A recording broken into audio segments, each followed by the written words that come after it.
Okay, so our discussion for today is about evaporation. Now we're first going to have it defined, and we'll discuss the things related to it, terms, principles related to it before we're going to do calculations.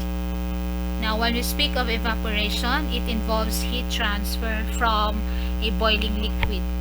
So the energy from a boiling liquid is transferred to another liquid. Now the objective is to concentrate a solution consisting of a non-volatile solute and a volatile solvent. Now conducted by vaporizing part of the solvent to produce a concentrated solution we call the thick liquor. So the objective is in concentrating a solution, and it's conducted by vaporizing part of the volatile solvent, whereas remaining the in solution is your non-volatile solute. Now, evaporation is usually treated as a separation of a liquid mixture into a liquid product and a vapor byproduct. So the main product is the thickened liquor, and the byproduct is the vapor. Now, in special cases such as water treatment and desalination, it's the other way around. It is the vapor that is the main product, and the thickened liquor consisting of the contaminants as the thickened liquor, and it's now the byproduct. We are interested in this case in desalination and water treatment with the vapor, because now we are separating the pure water from its contaminants which are present in the thickened liquor. Now if you're going to draw a schematic diagram of an evaporator, so we have the cold feed entering the equipment, and we have steam as our boiling liquid or as the source of energy that will concentrate the cold feed. So once the steam is spent, or once its energy is already transferred to the cold feed, now we have it condensed. So we are now having a condensate of equal value to the steam that was supplied as the heating medium. Now our main product in evaporation is the concentrated liquor, and our byproduct is the vapor. So this is our simple schematic of the evaporator. In most cases, our evaporator is simply drawn as a rectangle having all these streams reflected on it. Now evaporation differs from drying, since the residue here is not a solid but rather a liquid which is very viscous in the sense that it is already concentrated. So in drying, although we vaporize part of the volatile solvent, our product is solid, whereas in evaporation, our product is the concentrated viscous liquor.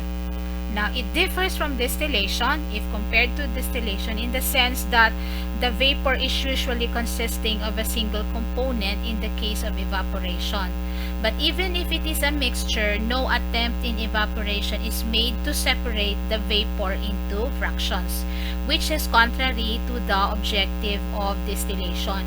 In distillation, we may separate our feed into fractions of which having different volatilities, because we are separating components of a mixture in the case of distillation based on their differences in volatilities.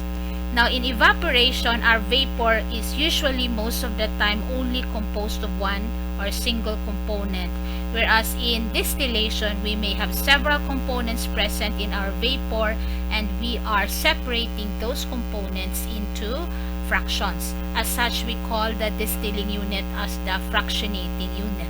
Now that's another separate topic in unit operations. Now, evaporation, if compared to crystallization, is also different, since the emphasis in crystallization is in building of crystals or in the formation of crystals, whereas in evaporation, the emphasis is on concentrating only the solution, not in forming or in building crystals. Now, in evaporation, usually the thick liquor is the valuable product and the condensed vapor discarded. But there are special operations in which the condensed vapor is the desired product, as mentioned in the previous slides, referring to mineral containing water, in which the solid free water from condensed vapor is used or is the main product. As in this case, the boiler feed, the water that is already free of other components, and meaning it's pure, is now being fed to the boiler. Now, for special process requirements, we may use this particular vapor as referred to in here as our main product, not the byproduct. So, in the case of Sugar Central, for example, in our local industry here, our boiler is using pure water, and it's making steam out of that pure water. So that particular water may come from the evaporator units coming from the boiling house. So later on, when you do your OJT, the evaporator units from the boiling house is the one supplying the water in the boiler that will be turned into steam, also to heat up your evaporator. So it's something like it's a cyclic manner of using the energy of the water from the evaporator to the boiler to the evaporator again. So again, our vapor can be the main product depending on the end use, as stated in here in this particular slide. Now let's go to liquid characteristics. So inside our evaporator, there is a wide variation in the characteristic of the liquor as evaporation proceeds. So as the liquor gets concentrated, the characteristic of the said liquor changes. So evaporation here is more now of an art rather than just a simple case of heat transfer. Why it's considered as an art is because the manner in which the properties or the characteristic of the thickened liquor changes with time, or changes as evaporation proceeds, is dynamic. So it's ever changing. The longer your feed is processed inside the evaporator to concentrate it, there is also a dynamic process of changing in its characteristics or properties. So that's with respect to the liquid characteristic inside our evaporator. Now, in terms of concentration, so as the concentration increases inside the evaporator, as the evaporation process proceeds, the solution becomes more individualistic. So individualistic means here its properties are unique compared to a different solution at a different concentration. So as concentration changes, if we may simply put it, the characteristic or the property of the solution inside the evaporator also changes. And as such, it is referred to as being individualistic. Now, in terms of concentration, we connect it with two other properties, and these properties are the density and the viscosity. So what happens to the density and the viscosity inside your evaporator as evaporation process proceeds? So density and viscosity increases with solid content. I think this is a given, until the solution becomes saturated or the liquor becomes too viscous to effect heat transfer.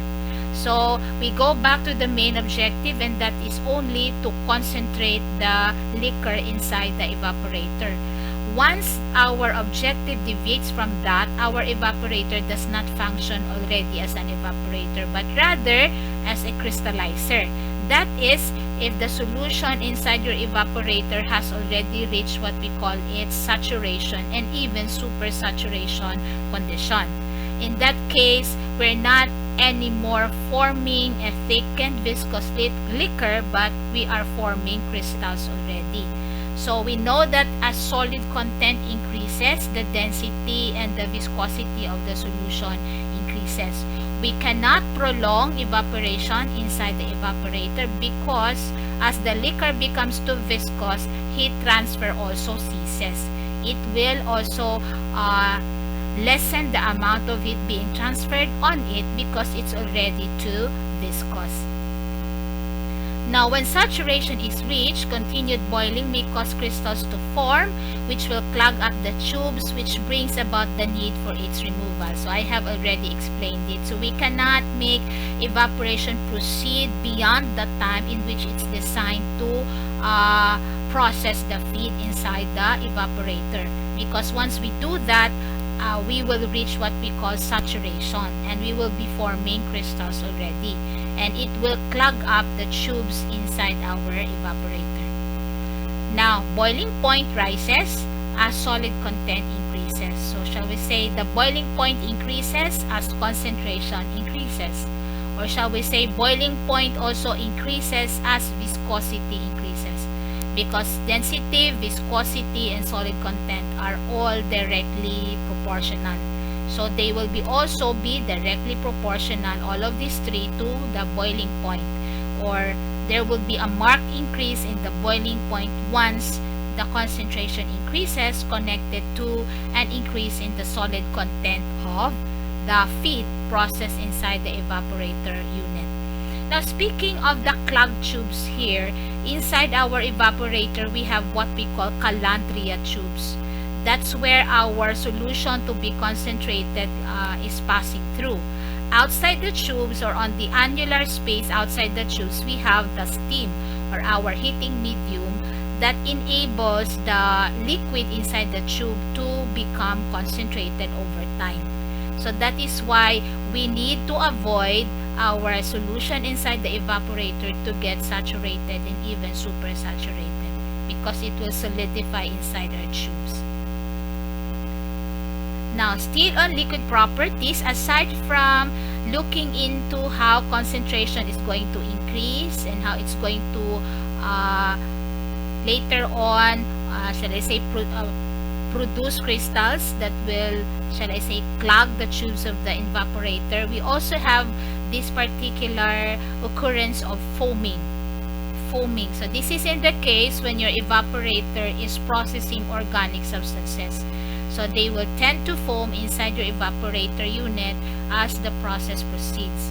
So this stable foam accompanies the vapor out of the evaporator, which causes what we call heavy entrainment. Now, this heavy entrainment, again, if I will go back to our process industry, which is the sugar central, is the occurrence wherein your vapor, which is supposed to be only water, is going to carry with it solid crystals. So it will have a portion, even a very minute amount of solute present on it. If a very minute amount of solute is present in your vapor leaving your evaporator unit, that's a condition we call entrainment. And that is very, very dangerous if water coming from the evaporator is the same water that is being used by the boiler. The boiler will explode if the evaporator water being fed on it has entrainment. Now, what causes entrainment? So one cause could be the very high velocities of the vapor inside the unit. So some of the solute will be carried over by your vapor as it leaves the evaporator. And one is the formation of the foam. And since a foaming substance is stable, it does not easily disintegrate inside your unit, it will carry, I'm referring to the foam, a portion of your solute. That foam goes out of your evaporator together with the vapor. And as such, now we have what we call as the occurrence of the entrainment. And that's something that is really to be avoided, again, if our vapor from the evaporator is to be used in other processes in our, shall I say, industrial facility, in the case of the sugar manufacturing industry. So water that should be fed in the boiler coming from the evaporator should be pure 100% water. It should not have entrainment, or it should not have entrained solids on it. Now, another thing to consider when we operate an evaporator unit is the sensitivity of the material that is being concentrated in the unit itself. So there are fine chemicals, there are pharmaceutical products, and even foodstuffs that are damaged when heated even at moderate temperatures for a short amount of time. This will need special techniques in concentrating it. So at times, we want to reduce temperature and we want to ensure that there is no prolonged heating for such temperature sensitive substances. So heating time should be reduced, even the time of evaporation should also be reduced to ensure that our temperature sensitive substances will not decompose in the process of concentrating it. Now, another thing to consider related still to liquid characteristics is the formation of the scale. I've mentioned this in the topic of heat exchanger, on special topic on fouling. Now, these scales will decrease the overall heat transfer effectiveness of our unit. So the overall coefficient of heat transfer in this case steadily diminishes or decreases as scales deposit on the heating surface. Now, I have mentioned that scales also causes fouling in heat exchangers. In evaporator, it will also hamper heat transfer. It will reduce the amount of energy being transferred from the heating medium to the fluid to be heated. Now, another thing to consider also related to liquid properties is the material of construction for our calandria tubes, the tubes where our feed will be concentrated. So most common material used is steel, and there are special material that is used for solutions which attack ferrous metals or that are contaminated by them. So the common ones that are alternative materials for use in the construction of the evaporator are copper, nickel, stainless steel. We also have aluminum, impervious graphite, and lead. Now, characteristics of the liquid which needs to be considered in choosing the appropriate material should include, so if you want to design an evaporator that will be using appropriate kind of material of construction depending on the type of feed it will handle, these are the things that you need to look into as to the characteristic of the liquid feed. So the specific heat, the heat concentration, its freezing point, its gas liberation during boiling, if there is, its toxicity, even its tendency to explode, so explosion hazards, its radioactivity, and for some feed that needs sterilization after it's being processed inside the evaporator. So we are to look into this characteristic of our feed, our liquid, before we can appropriately assign or select a material to be used in its construction. Now, as to pressure and temperature, if you're going to read on Geankoplis, pressure and temperature are very important thing to consider in operating our evaporator. So take note of this, and this is one of the principles related to later on the calculations that we'll be doing in evaporation. The higher the operating pressure, the higher the boiling point of the liquid. So meaning, if your solution inside the evaporator or your feed inside the evaporator is already concentrated, it will tend to have a higher boiling point. If it will tend to have a higher boiling point, its operating pressure is expected also to be high. That is in the case of the operation of our evaporation unit or our evaporator. As concentration increases, as solid content increases, our boiling point increases also. And this brings about the condition of what we call boiling point rise or boiling point elevation. In our calculation, we cannot assume that there won't be any boiling point rise or boiling point elevation unless the problem specifies it. So meaning, you are to compute or you are to determine the boiling point rise or the boiling point elevation if the problem does not say that it is to be neglected. You cannot assume that it is zero. Why? Because we know that as the concentration of the feed inside the evaporator increases, its boiling point increases. So, and as such, we have the boiling point being elevated or increased, and we need to account for that. Now, to keep the boiling point temperature low so that we can operate our evaporator unit with less amount of energy, operation should be carried out under vacuum. At lesser pressure, materials will boil at a lesser temperature, or it will boil at a much lesser temperature. So then there would be less amount of energy usage for this. However, then since you're going to operate the unit under vacuum, you need an auxiliary unit for this, and that's a vacuum pump. In that case, then you will also be using energy for such a particular auxiliary equipment. Then you may say, then we haven't actually, shall I say, saved on energy, because even though we have decreased the boiling temperature, we have decreased the operating pressure, but still we're using an auxiliary equipment that is also using energy. However, class, in processing heat-sensitive material, there's no other way of processing them except operating the unit under vacuum. So even if it's going to use much energy, because we will operate it under vacuum using an auxiliary equipment, which is the vacuum pump, that's the only way to process heat-sensitive material. We cannot process this material in ordinary evaporator setup. So the operation has to be under vacuum.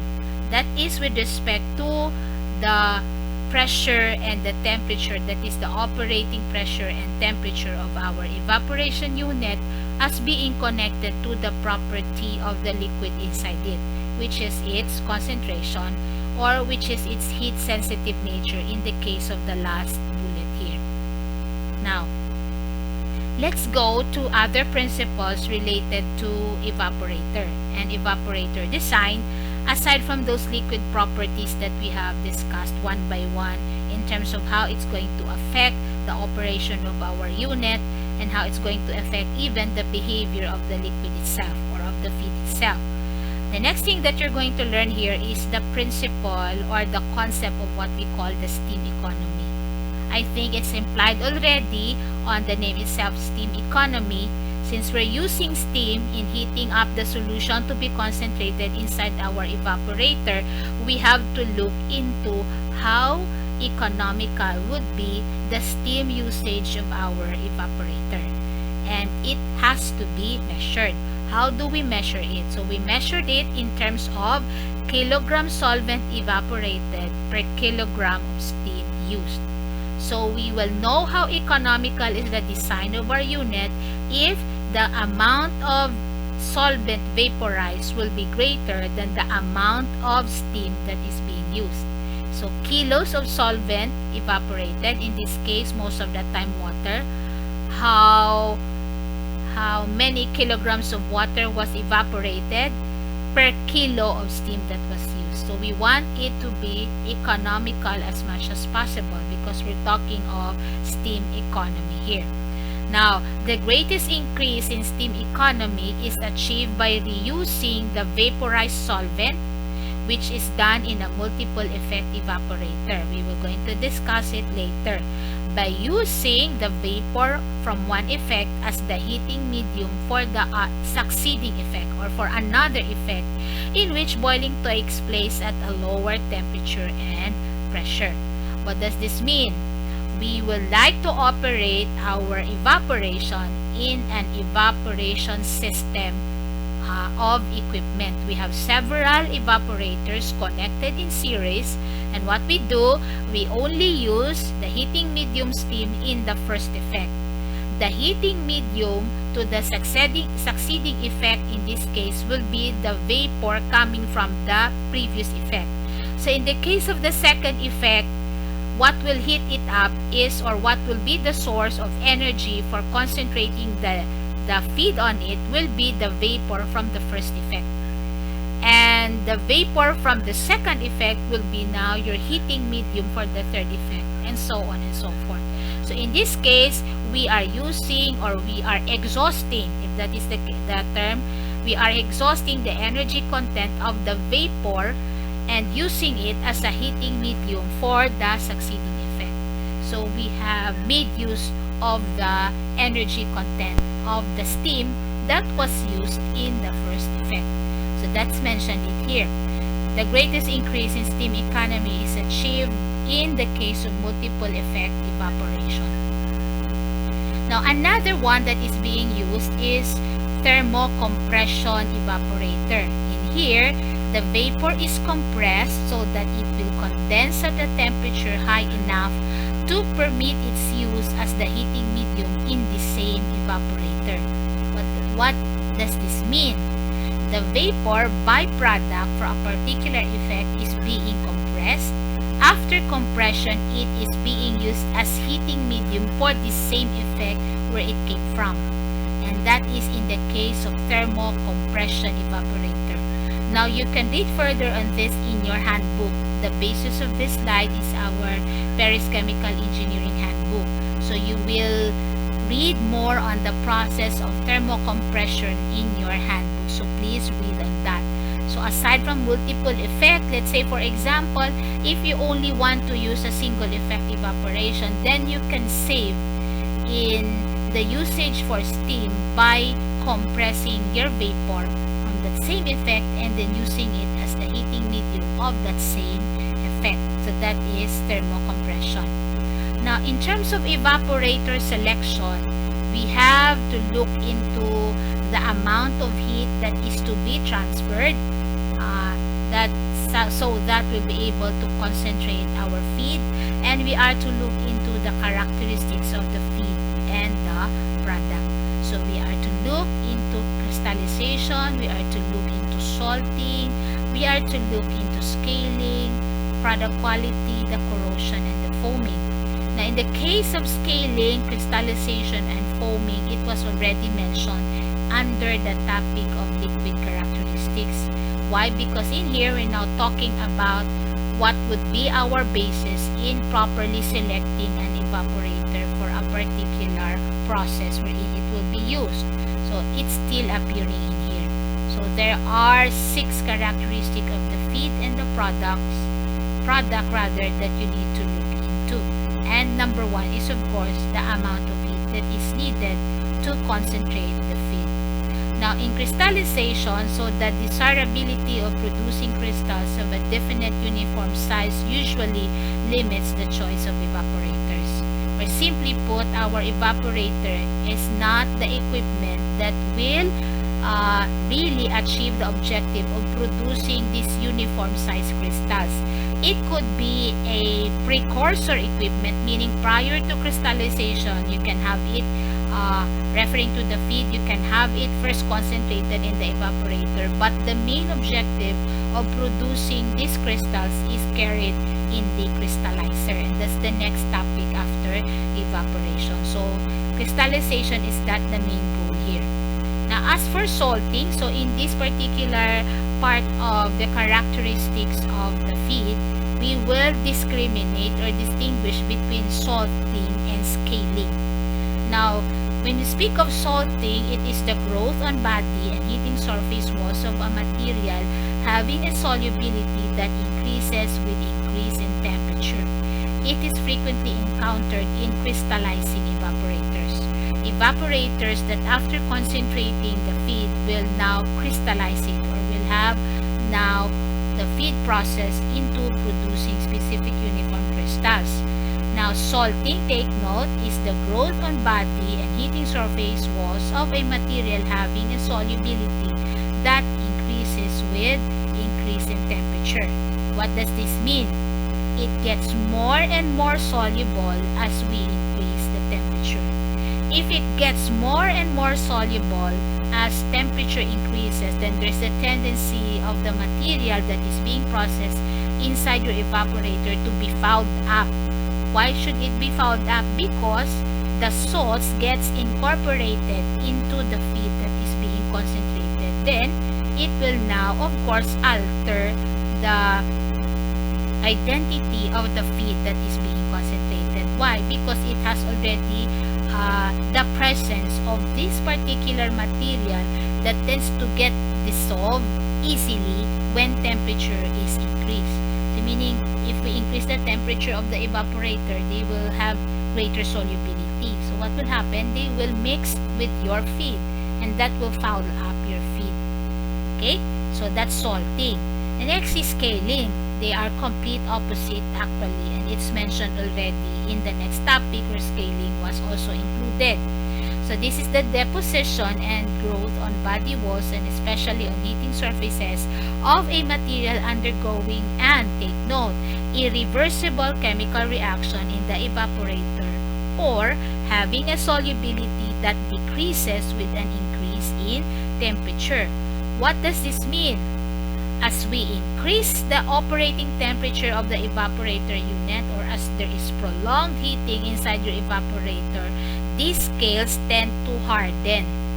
Why will they tend to harden? It's because they have what we call a solubility that decreases with increase in temperature. They don't get soluble as we increase the temperature. It's the opposite of the salts. The salts get easily dissolved if we increase temperature. In the case of scales, they don't get dissolved. They even get hardened all the more when we increase the temperature. Then what's the problem with that if they got hardened all the more if the temperature is increased? Of course, they will build up on the walls, on the tubes of your evaporator, and of course, there will be reduction in the amount of heat transfer. So there will be what we call resistance to heat transfer added by this formation of scales on the tube walls of our evaporator. So we don't want both of them to be present, the salts and the scaling. Now, as to product quality, especially if our material to be processed are heat sensitive and they will easily decompose if prolonged heating, if there is prolonged heating. So we may require low hold-up time. You want to lessen the amount of time that they are processed in the evaporator, and we would like to operate our unit at low temperature. So what we want to avoid here is thermal degradation, or the decomposition of the feed due to prolonged heating or high temperature heating. Corrosion.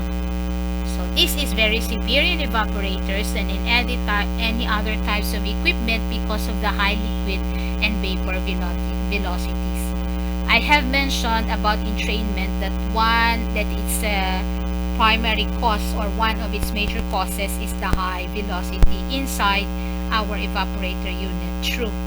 So the high velocities inside our evaporator unit, velocities of the liquid and the vapor, will cause entrainment and will also corrode our material, and as such it is to be considered improperly selecting a material or improperly selecting an evaporator for a particular purpose, or in terms of what particular feed it will handle.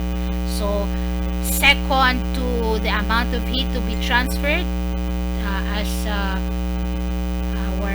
guide in selecting an evaporator will be these characteristics that include corrosion. Next is foaming. So this was mentioned already. So organic substances will foam, and a stable foam actually is the cause of the entrainment. So as much as possible, we would like to operate our evaporator at low velocities, liquid and vapor velocities. That way we will not have any problem of the formation of these foaming substances that will easily get carried by the rising vapor, and will really be a big problem if the vapor is being used in other parts of the industrial facility.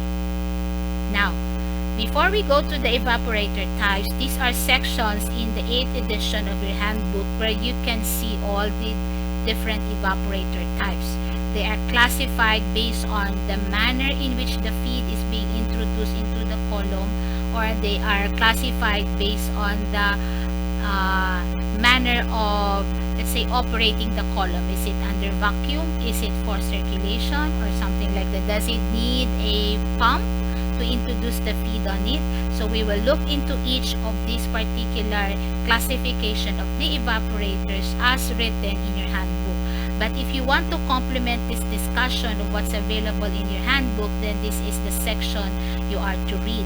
Section 11-100A to 111. And you are to look into or refer to figure 11-122. Since there's so many of them class, there's a lot of them classified based on the classifying methods, you are to focus on the special application of each particular evaporator.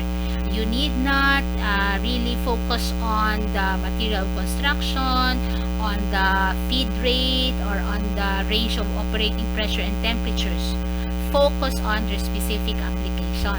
One particular evaporator may have its unique application compared to the other. So I'd like you to focus on that. And this one, so this might be new to everybody, but there are evaporators with no heating surface. And you can read this also in your handbook. And this is in the case of the submerged combustion evaporators, the disc or cascade evaporators, and some other forms of flash evaporators. These three are classified under evaporators with no heating surfaces, meaning they don't have calandria tubes. But still, the objective of concentrating the feed is achieved.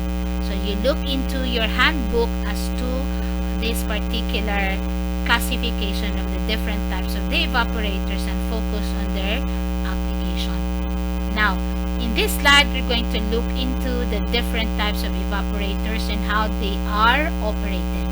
So now we go to single and multiple effect evaporation.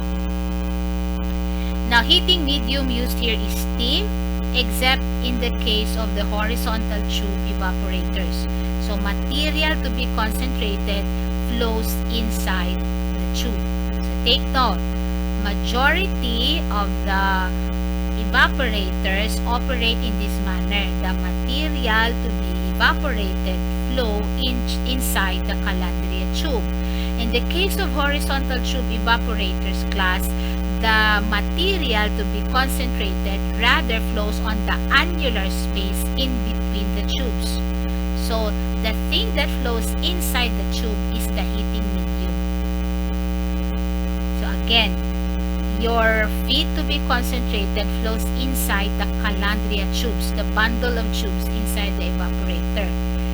The heating medium flows on the annular space outside this bundle of tubes. I'm referring to the steam as the heating medium. In the case of horizontal tube evaporators, it's the other way around. It is the steam that flows inside the calandria tube, and the feed to be concentrated is the one that flows in the annular space outside your bundle of tubes. Now, steam is at low pressure, most of the time below 3 atmosphere absolute, and boiling liquid is often under moderate vacuum, down to 0.05 atmosphere absolute. Now, reducing boiling temperature of the liquid increases the temperature difference between the steam and the boiling liquid, which will increase the heat transfer rate. Now, this particular bullet class you have to remember, because when you determine the capacity or the heat transfer capacity of the evaporator, you will look into the difference of the temperature of the steam and the temperature of the boiling liquid. If the boiling liquid temperature boils at a lesser temperature and it's being subtracted from the steam temperature, what happens is the delta T, the driving force, which we will be talking in a little while, will be big. If the delta T is big in value, then the Q, the capacity of the evaporator, the heat transfer rate in the evaporator is also big. So we want as much as possible to have a low boiling liquid and low boiling liquid inside our tube. That way the difference between the steam temperature and the boiling liquid temperature will be big. If it's big, then our Q will be big as well. So we capitalize on the delta T, which is, as I have mentioned, the driving force. Now for single effect evaporators, so we'll now classify these two. Vapors are condensed and discarded. So that is why in terms of economy, we don't see much of economy when we only use a single effect, because since the vapor is the byproduct, in most cases it's just being discarded. So vapors are just condensed and then discarded. The energy that it still has is not anymore being exhausted or used in any other part of the operation of your plant. A single effect evaporation utilizes steam ineffectively. That is, utilizes the energy content of the steam ineffectively. Now, let's look into multiple effects. So, multiple effect evaporation uses the vapor of one evaporator as feed to the steam chest of the next evaporator and increases the evaporation per kilogram of steam used. This evaporation per kilogram of steam used is your steam economy. Now, how do we operate evaporators? So this is based on Geankoplis, the author of our 1-unit operations book, classification. So we classify evaporators based on how they are operated. So it's either single effect or multiple effect. If evaporators are operated in multiple effect, which is often the case, they can either be operated forward feed, backward feed, or parallel feed. Or shall we say forward effect, backward effect, or parallel effect. Okay, so let's look into each of these types of multiple effect evaporation. Now, single effect, we know already, the concentrated product in solution in the evaporator have the same concentration. I think this is one principle I think I'd like to emphasize again. The concentration inside the evaporator is the same as the concentration of the final product. The concentration of the solution inside the evaporator is also the concentration of the thickened liquor, which is the final product. This is used when required capacity of operation is only small. So since your operating capacity is small, then single effect evaporator could be used. Or if the cost of steam is relatively cheap compared to evaporator cost. Meaning, if I would just simply discard the steam in just one usage and it's just cheap, rather than comparing to I have to build up, let's say, a quadruple effect evaporator wherein I will entail capital cost for that because I will have costing for 4 units instead of just 1 unit. So it's just between comparing where will I be able to save if I'm the one designing my process. Will I be able to save if I'm using single effect because my steam is just cheap, or will I be able to save in the long run if I will have a quadruple effect evaporator wherein vapors from the first effect and the other effects are being used in the succeeding effects. So it's just something only to be compared by the designer. So this is how Geankoplis would label the evaporator, and you can also follow his labeling. So you have the feed. Feed is capital F. Its temperature is capital T subscript capital F. Our steam is S, capital letter S, and its temperature is capital T with the subscript capital S. The vapor is capital letter V, and its temperature is T sub 1. T sub 1 is the saturation temperature at the operating pressure inside your vapor space. So if the problem gives the operating pressure of your evaporator space, what you have to do is go to the steam tables and look for the saturation temperature based on that particular operating pressure. That would be your T sub 1, the temperature of the vapor that leaves your evaporator going to the condenser. But there is something that I'd like to add to that. This is in the case if your evaporator does not have, or if your solution that is being processed by your evaporator does not have a boiling point elevation. How do you know that there is boiling point elevation? The problem will say that there is no boiling point elevation. Then that's the time that your T sub 1 will be just the saturation temperature at P sub 1. But if the problem is silent about there is no boiling point elevation, you are not allowed to assume. You are to determine the corresponding boiling point rise. And what will you do with that? You will add it to the T sub 1 you got from the steam tables basing on the saturation pressure here. Again, if there is no boiling point elevation, the T sub 1 is the saturation temperature based on the operating pressure of your evaporator.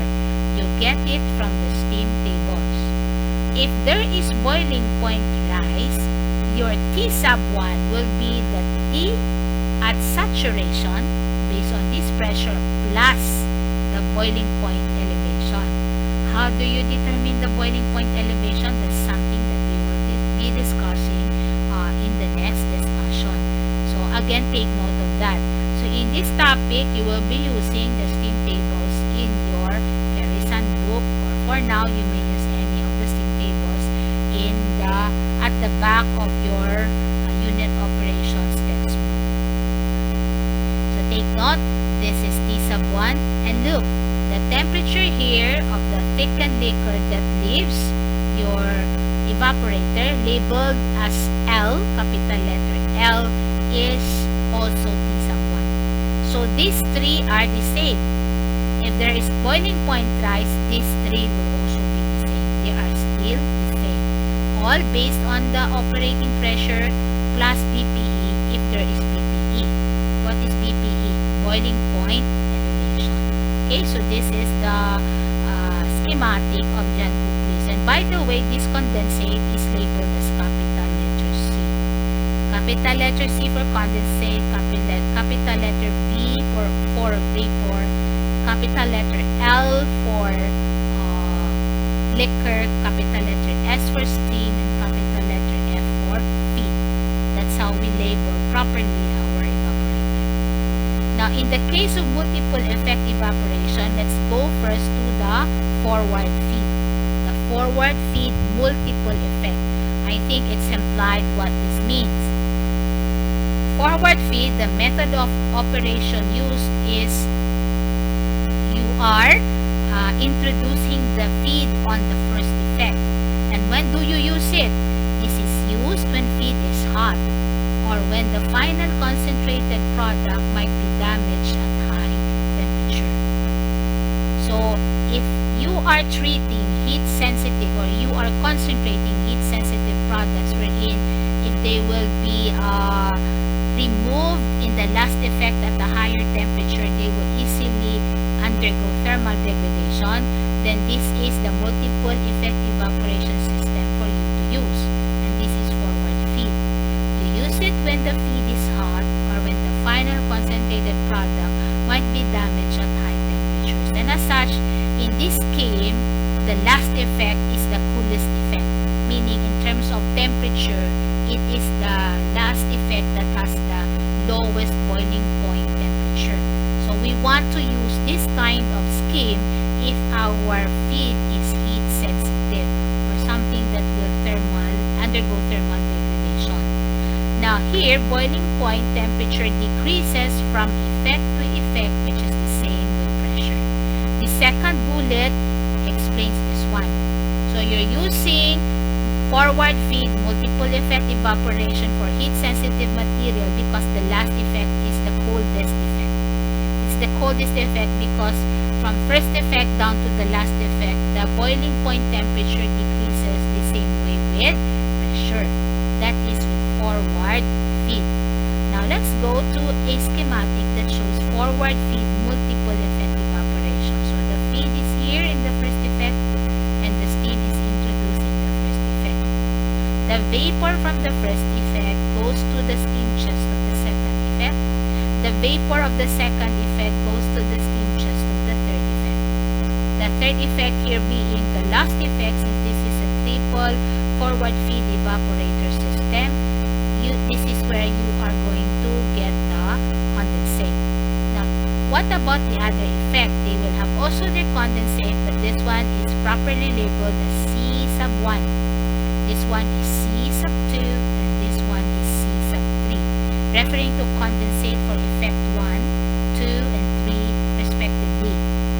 The purpose of multiple effect evaporation, aside from saving on the steam, is for you to be able to concentrate your feed all the more in terms of achieving concentration rate efficiency higher, then this would be the kind of evaporation system that you'd like to use. Why? Your liquor, the thickened liquor from the first effect is not withdrawn, but rather it undergoes further concentration, meaning we still want to vaporize a portion of its solvent in the second effect. So it's again being concentrated here. The liquor from the second effect is being also introduced on the third effect. Now the final product is withdrawn in the last effect. The last vapor here is the spent vapor, wherein a lot of energy has been already used up in heating the second effect and the third effect feed. So this is your multiple effect, specifically forward feed triple effect evaporator. Okay? Now what about the other two? So when we speak of backward feed, then it's implied also. The fresh feed enters the last and coldest effect, and concentrated product leaves the first effect. So the product is being withdrawn in the first effect, the feed is being introduced on the last effect. It's opposite the forward feed, because this is where your feed is cold. Your feed is cold, and since the process of introducing the feed is from low pressure to high pressure, because we know that in terms of the design of the evaporator, the last effect is the coldest effect and it has the least pressure. The manner now of pushing the feed from the last effect down to the first effect, it will require pumps. Why? Because you're coming from an equipment which is low pressure to high pressure. So how can the feed flow by gravity in that case, or naturally, because it's coming from a low pressure effect to a high pressure effect? It will need little pumps or auxiliary equipment we call pumps, because your flow is from low pressure to high pressure. Now again, I said focus on the application. This one is used for viscous products, since low temperature in the last effect reduces viscosity. We don't want to process our viscous feed in a forward multiple effect evaporation, because in the first effect it's very high temperature already. If you're going to put there your very viscous product, it will become more viscous. So we want to reduce its viscosity by introducing it in an effect which is operated at low temperature. So if forward feed multiple effect evaporation is for heat sensitive materials that are hot, backward feed multiple effect evaporation system is for cold feed and also viscous. Cold viscous feed is its application. Now we also have what we call, or rather this is the schematic of backward feed. So you have the feed here. The steam is still introduced on the first effect. So vapor here goes to the second, vapor here goes to the third, vapor here is withdrawn on the last effect. Here the feed from the last effect is further concentrated in the second effect, so it is to pass through pump. Then from the second effect it will be further concentrated in the first effect and withdrawn here as a thickened liquor, the final thickened liquor in the last effect. So this is multiple effect backward feed evaporator. Now what about parallel feed evaporator? So this includes adding of fresh feed and withdrawal of concentrated product from each effect simultaneously. It's like you're operating several evaporators adjacent to each other synchronously. Why? You're synchronously adding feed to them, and you're synchronously also withdrawing the concentrated product from each of these particular evaporators. So parallel feed. So synchronous adding of the feed, synchronous withdrawal of the final product. Now vapor from each effect is still being used in the next effect. So the vapor from the first effect, for example, is still being used as heating medium in the second effect. The vapor from the second effect is still being used in the third effect. So it's still capitalizing on steam economy, because the energy of the vapors are being used as heating medium for the other effects. The difference here is that the process of operation is synchronous if you will liken it to what we're doing in our mode of instruction in this current situation. So used when? So again, application, focus on the application. When feed is almost saturated and solid crystals are the product. So in the case of parallel feed evaporation, we intend to concentrate the solution. Last, we intend to have crystals in our product. So if we're going to really use the appropriate term for parallel feed multiple effect evaporation, these are the type of evaporators which we refer to as evaporator crystallizers. Why? Because you concentrate first the feed and then the end goal is in the production of crystals. So take note, when your feed is already saturated, meaning it's about to form crystals, and the solid products or the solid crystals are the products of the evaporation system. So that's for parallel feed evaporation. So this is a sample of parallel feed evaporation. You have product vessels here, 2 product vessels, and you have a condensate vessel for the 2 evaporators that you are seeing here. The 2 evaporators have simultaneous feeding and simultaneous withdrawal of products. So that's parallel feed evaporator system. So take note of its application. It's unique. Now, when we look into operation of evaporators, whether the feed is introduced at the bottom, the feed is introduced on top, it is named based on the point in the evaporator where the feed is being introduced. So we have here a climbing film evaporator. So the feed is introduced at the bottom. So this is your separator here. This is your separator separating the vapor from the liquid. So you have the feed as F, the LS is your steam, and the SC is your condensate. So LS is fed into your chest, vapor chest, and once its energy is used, it leaves the vapor chest as condensate. Climbing because your feed is introduced at the bottom. Now from Geankoplis, this is an illustration of a climbing film evaporator with circulation. So you have here the separator, and you have the feed here going down. So liquid feed is introduced at the bottom. The concentrated liquor is withdrawn here. The steam enters your steam chest here, lives here in the condensate, and the vapor goes up. Non-condensables are vented out. So that's the purpose of the vent here. The non-condensables are vented out, and the vapor goes to the separator, separating the vapor from the liquid, because the liquid is going to go down here, this leg, together with the feed.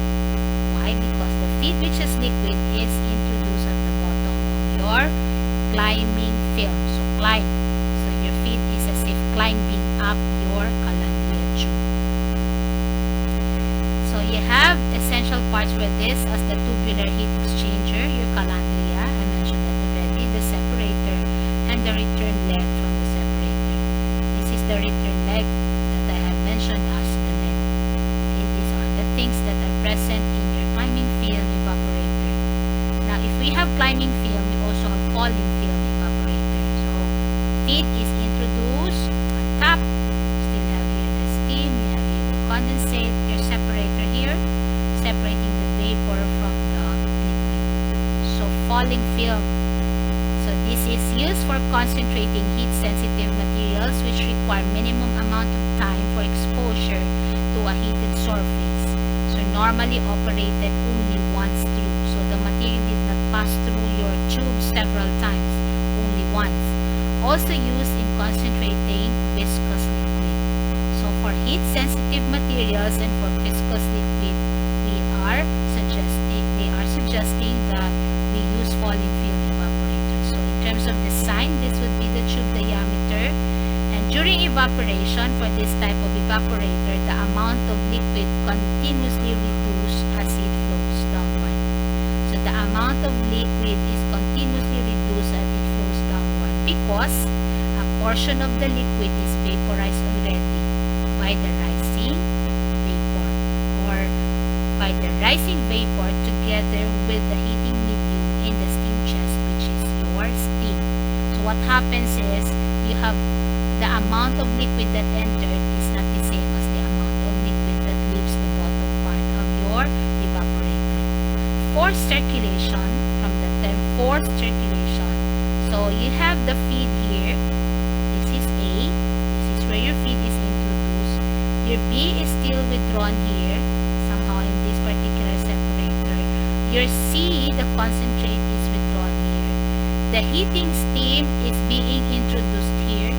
It has a separate bundle of tubes here in this orientation, and the condensate lives here. So heating steam here and condensate in here. Number 1 is your calandria in horizontal orientation. You still have the separator here, or the flash cooler, the same as the one that were illustrated in the climbing film and falling film evaporators. And since this is a forced circulation evaporator, you have now the presence of the circulation pump. So your feed here needs this particular circulation pump so that it can be fed into this calandria tube here. Okay? And then you have another concentration pump here in the form of a concentration pump that will pump out the concentrated liquor out of this particular portion of your design. So you have your circulation pump here for the feed that enters through A, and you have your concentration pump where your thickened liquor leaves your setup, your evaporation setup. Where is this being used? This is the equivalent illustration from Geankoplis. So same thing. You have your calandria, you have the steam entering the calandria, you have the condensate leaving here. The feed enters here. Look, it has a pump. It has a pump here, and we call this pump as the circulation pump for the feed. Then the concentrated feed leaves here. Concentrated liquor from the feed leaves at this portion. The vapor, of course, is withdrawn on top, together with the vaporized portion of the feed that was heated up or concentrated in this part of your calandria. So the vapor, the part of the solvent that was vaporized, goes here to this separator, and then it's being vented out here. Liquid goes down, vapor goes up. So it's exactly the same as this polar representation here. Okay, so what is the main use for forced circulation evaporator? So in here, linear velocity of the liquid as it enters the tube should be increased as in the case of viscous liquid, in which natural circulation is uneconomical. So we use this particular setup if the feed is viscous and we want to increase its velocity by using what we call as the circulation pump.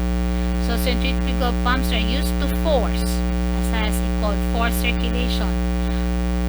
Force liquid to enter the tubes at a velocity higher than its expected velocity if there is no forced circulation, if it's just natural circulation with this velocity only. So the purpose of forced circulation evaporator is to increase the velocity of viscous liquids. So tubes are under sufficient static head to ensure that no boiling will occur, and the liquid becomes superheated since head is reduced. Head here is pressure. Since head is reduced from the heater, calandria, to the vapor space, meaning you are operating the calandria at low pressure because the boiling temperature is reduced in this case.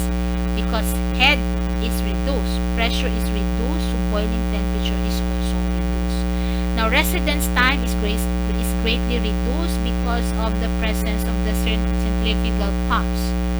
And imagine, your feed only has a residence time inside the evaporator from 1 to 3 seconds, and it's concentrated already. This is also used in evaporating salting liquors or those that tend to foam.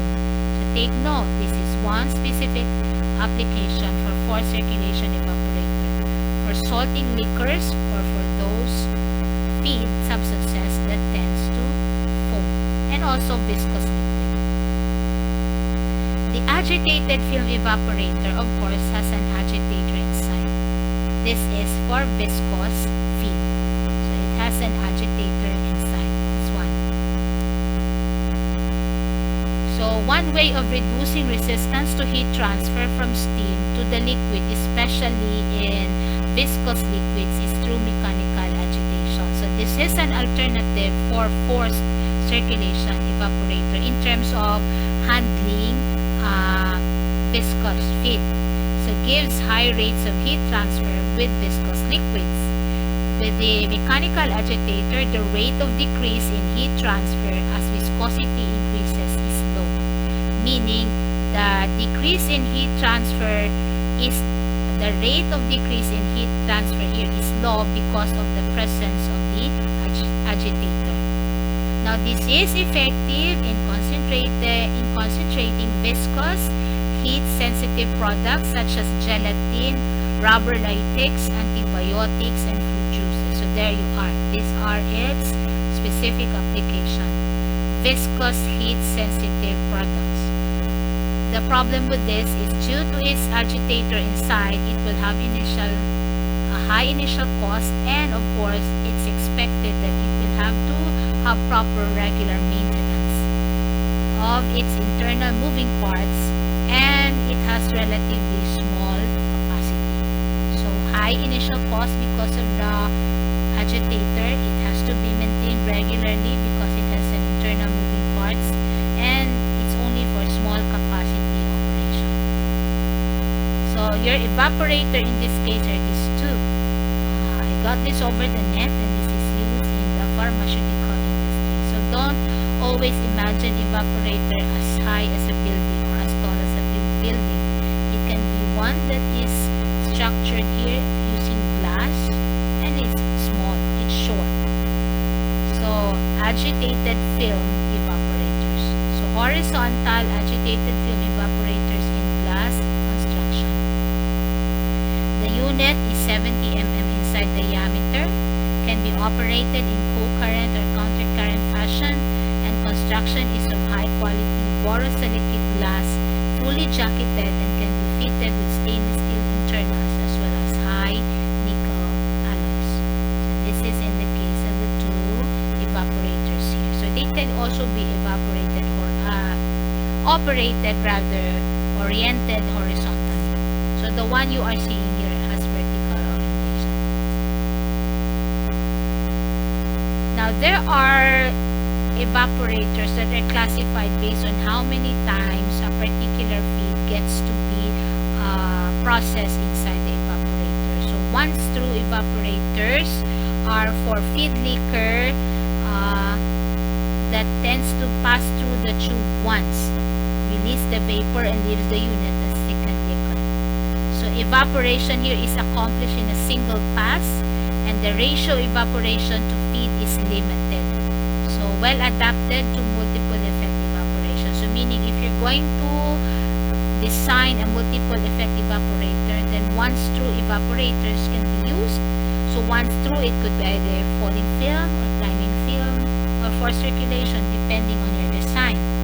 So I mentioned already, falling film, climbing film, and agitated film are operated this way, meaning once-through only. Uses for heat-sensitive materials. So it's only used is for heat-sensitive material. Operates at high vacuum, so the reason why its boiling temperature is low, so as to keep the liquid temperature low and accomplish concentration of the liquid for a short amount of time. So operated under vacuum, as a result, the heat-sensitive material boils at a lower temperature. If it will boil at a lower temperature, then its integrity is preserved. So your heat-sensitive material will not degrade. Circulation evaporators, these are evaporators wherein the liquid is held in a pool inside the unit. So incoming feed mixes with the liquid in the pool, and the mixture passes through the tubes. Unevaporated liquid discharged from the tubes returns to the pool, so that only part of the total evaporation occurs in one pass. So thick liquor is withdrawn from the pool, which makes the liquor at maximum concentration. So evaporators which has separators and a returning leg wherein liquid from the rising vapor is being separated from the vapor and goes with the liquid feed and goes again back to your calandria for concentration is this type of evaporation. So there is this pool of liquid inside the evaporator, and your concentrated product is also coming from this pool of liquid inside your unit. Thick liquor in the pool has very high viscosity and heat transfer coefficient tends to be low. So this is not suitable for heat sensitive liquid because, as you can see, it's circulation. So it's being heated several times over. I'm referring to the feed. So it's not to be used for heat sensitive liquids. The operation can be kept at reasonable good vacuum, which makes temperature of the bulk of liquid non-destructive. It is still repeatedly exposed to contact with hot tubes. So even if it's operated under vacuum, but by the fact that it's prolonged heating, it's still not reasonable enough to use circulation evaporators for heat sensitive liquids. Though average residence time of the liquid in the heating zone is short, part of it is retained in the evaporator, which exposes it to prolonged heating, which eventually ruins the identity of the desired product. So that explains everything already. So can operate with high range of concentration between feed and thick liquor, and all forced circulation are operated this way. So I have mentioned already, in forced circulation you have your return leg that separates the liquid from the vapor leaving your evaporator. In the return leg, your liquid is mixed with the feed and goes together with your feed in the pool of liquid inside the evaporator. Can be operated with natural circulation or can be forced circulation. Climbing film are usually operated this way. So if the feed is entering the evaporator at the bottom or is introduced at the bottom part of the evaporator, then circulation is most of the time this type of evaporators. Circulation evaporators. Now, Geankoplis have classified the evaporators here as horizontal tubes, this one, and then you have vertical tube, this one, and you have long tube. This is vertical short tube, this one is long tube, vertical type, and this one is forced circulation. What is so unique about forced circulation is the presence of a circulation pump. The feed, which is most of the time viscous, is forced through the calandria tube using this circulation pump. So this is how Geankoplis classifies evaporators. So this is what I meant a while ago, which I emphasized over and over about horizontal tubes. The heating medium flows inside the tubes. Your fluid to be concentrated flows on the annular space outside. So it's the only exception to all evaporator design in terms of where the feed to be heated is flowing. Okay, so the solution to be evaporated flows around the outside of the tubes in the horizontal tube bundle, while the heating fluid flows through the inside of the tube. Advantages include it utilizes heat from either steam or a hot fluid in circulation, and the space within the tube bundle allows the evaporated vapors to flow around the tubes at low velocity, take note, and enables a very low evaporation temperature.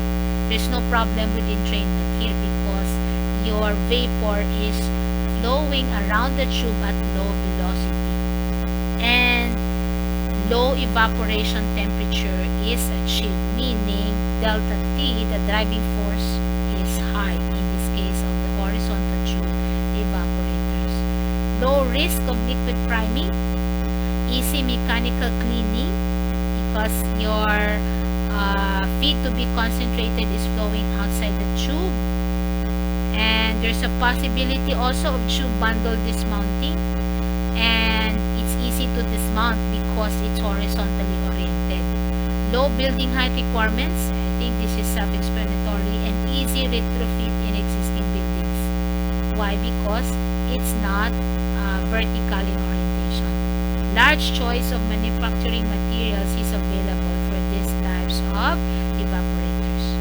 So in terms of how we measure performance of the evaporator economy, the number of water vaporized per kilogram of steam is 1, and another one is evaporator capacity, the number of kilograms of water that it vaporized per unit time. So kilograms of water per hour is the evaporator capacity. So this steam consumption is actually taken from these two. So this is kilogram steam used per kilogram per hour, and this is your capacity divided by the economy. So this one divided by the economy will give you the steam consumption, kilogram of steam used per hour. These two can be used as performance measures for evaporators. So we'll end here our intro discussion for evaporators. I will go to the second set of slides that will lead to calculations related to evaporators.